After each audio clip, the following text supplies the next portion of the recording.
Good morning, I'm Steve Forbes and this is 90 at 9, brought to you by interest.co.nz. This is where you get everything you need to know in 90 seconds at 9. With news, China has downgraded its 2019 growth aspirations. Overnight there was another good dairy auction with prices rising 3.3% overall, with the price of whole milk powder up 6%.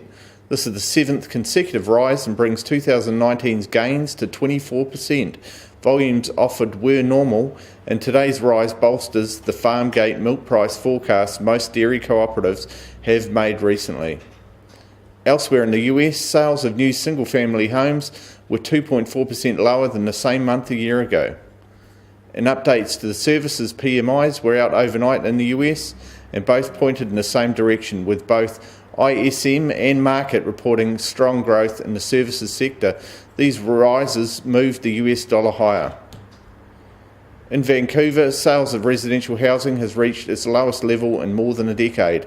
In fact, sales are more than one-third lower than the same month a year ago. Amid slowing growth, China's premier has announced that they will spend about 10% more on rail infrastructure in 2019 as part of its growth-enhancing stimulus program.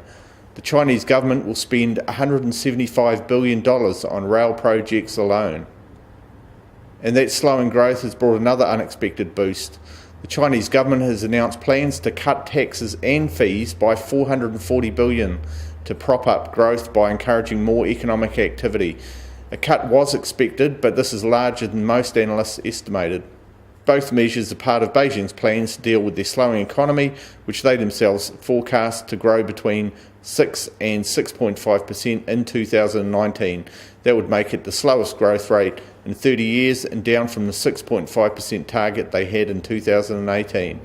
In Australia, the RBA has left the official cash rate on hold at 1.5% for the 31st month in a row.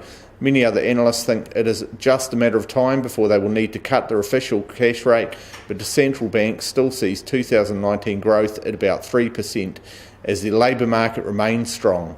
They described the fall in Melbourne and Sydney house prices as an adjustment, and it was a relatively upbeat assessment overall. Meanwhile, the US Treasury 10-year yield is marginally firmer today at 2.74%, and their 2 to 10-year curve is still at 18 basis points, while their negative 1 to 5-year curve has vanished. Gold has fallen down again by another $5 to $1,283 an ounce. US oil prices are little changed today at $56 a barrel, while the Brent benchmark is just on $65 a barrel.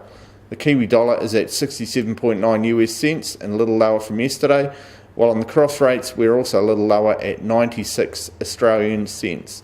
Against the euro, we're little changed at 60.1 euro cents, and the TWI5 is now at 72.6.